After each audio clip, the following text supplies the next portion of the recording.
Yang paling utama di sini adalah ketika pandemi ini menerpa dunia pada saat ini, ada dua kondisi. Kondisi pandemi itu sendiri dan kondisi akibat dari pandemi itu. Dalam sisi ekonomi, ini akan mempunyai akibat yang sangat dalam, menghantam sisi supply dan menghantam sisi demand. Kita pernah mengalami kejadian yang berat di sisi ekonomi, Great Depression tahun 1928, di mana Amerika mengalami krisis pada saat itu. Kemudian yang kedua adalah krisis moneter tahun 98. Itu terjadi di Asia Tenggara, Korea Selatan, dan di Hong Kong. Berikutnya adalah Global Financial Crisis tahun 2008. Terjadi episentrumnya ada di Amerika dan Eropa karena relasi ekonomi mereka yang sangat dekat. Tetapi kalau kita pelajari dari ketiga peristiwa itu, terjadi pada bagian-bagian tertentu dunia. Dan yang dihantam pada saat itu adalah sisi likuiditas, sisi sektor keuangan. Tapi apa yang terjadi sekarang? Terjadinya itu adalah di seluruh dunia. Ketika pandemi ini menyerang dunia, maka ini menjadi pukulan yang paling berat. Orang tidak bisa melakukan faktor produksi dan tidak bisa melakukan interaksi. Faktor-faktor produksi tidak bisa memproduksi, demand-nya tetap ada tapi terbatas. Ketidaknormalan ini kan kemudian menyebabkan permasalahan yang sangat mendasar. Kalau kita lihat dari sisi ekonomi, ya ekonominya akan menghadapi problem. Tapi yang utama tadi disampaikan salah satunya, dan saya pelajari banyak bacaan mengenai pandemi ini adalah bagaimana cara kita mengatasi pandemi itu sendiri, itu adalah jadi penentu dan jadi perubah permainan ini. Kalau kita tidak pernah bisa menyelesaikan pandemi ini sendiri, maka faktor ketidakpastian seperti yang disampaikan tadi oleh Pak Emil, itu akan terus berkelanjutan.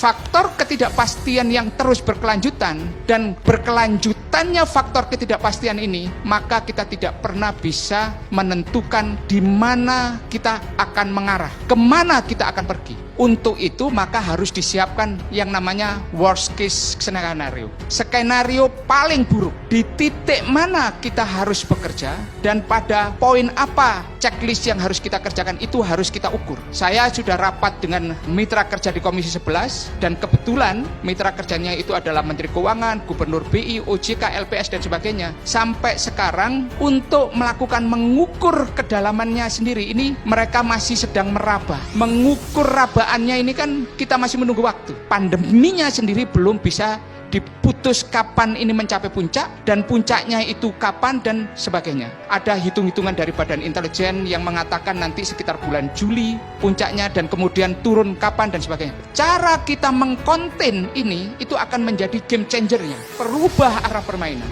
Kemudian dampak ekonominya seperti apa? Sangat dalam. Saya termasuk yang rajin rapat kami lakukan secara virtual dengan KSSK, Menteri Keuangan, Gubernur BI dan sebagainya, dan kita lakukan dan kita mendapatkan paparan yang mendalam. Semua skenario sedang disiapkan untuk menghadapi situasi yang paling buruk. Tetapi satu, kita menghadapi situasi yang tadi disampaikan oleh Pak Rizal Ramli bahwa sebelum kasus COVID ini sendiri, sebenarnya struktur ekonomi kita tidak sedang dalam kondisi sehat-sehat amat. Saya katakan tidak sehat-sehat amat karena apa? Setiap negara selalu mempunyai permasalahan di ekonominya. Sebelum peristiwa COVID ini datang, kita menghadapi akibat perang dagang antara China dengan Amerika. Akibat perang dagang ini kan mempunyai dampak yang sangat kuat terhadap ekspor kita. Kita ini kan selalu mempunyai permasalahan defisit. Ada 4 defisit yang selalu menjadi permasalahan mendasar di APBN kita, yaitu defisit APBN itu sendiri, defisit current account,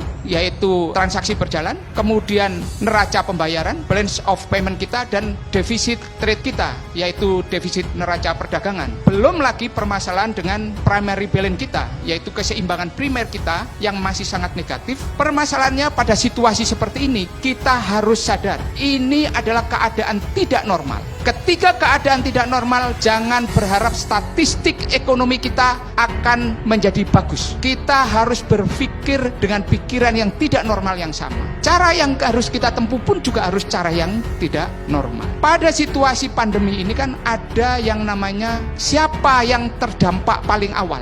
Tadi disebutkan sektor informal, pekerja harian lepas. Pekerja harian lepas ini sementara masyarakat kena social distancing, kena physical distancing, sementara pekerja harian informal ini, harian lepas ini, aktivitas hidup mereka ditentukan oleh aktivitas harian mereka. Kalau mereka tidak keluar, maka mereka tidak bisa dapat makan. Sekarang harus kita pastikan negara hadir untuk mereka. Kalau krisis 98, UMKM kita berjaya karena depresiasi dolar terhadap rupiah membuat rupiah kita menjadi sangat murah, barang-barang kita menjadi murah. Tetapi saat ini yang terpukul dan terpapar pertama sisi ekonomi adalah para UMKM. Bagaimana kemudian negara hadir untuk mereka? Berikutnya adalah kelompok kelas menengah, dan berikutnya kalau masih panjang, dan ini kan terus. Disinilah kehadiran negara itu mulai dari rakyat jelata, UMKM, kelas menengah, kaya raya, tidak boleh dibedakan. Karena apa? Semua terpapar. Dan ini yang terjadi karena kinerja keuangan, kinerja ekonomi kita itu bukan semata-mata karena mismanagement, tapi karena terpapar oleh adanya pandemi tadi. Pukulan pada supply side dan demand side itu membuat ekonomi kita kinerjanya menjadi menurun.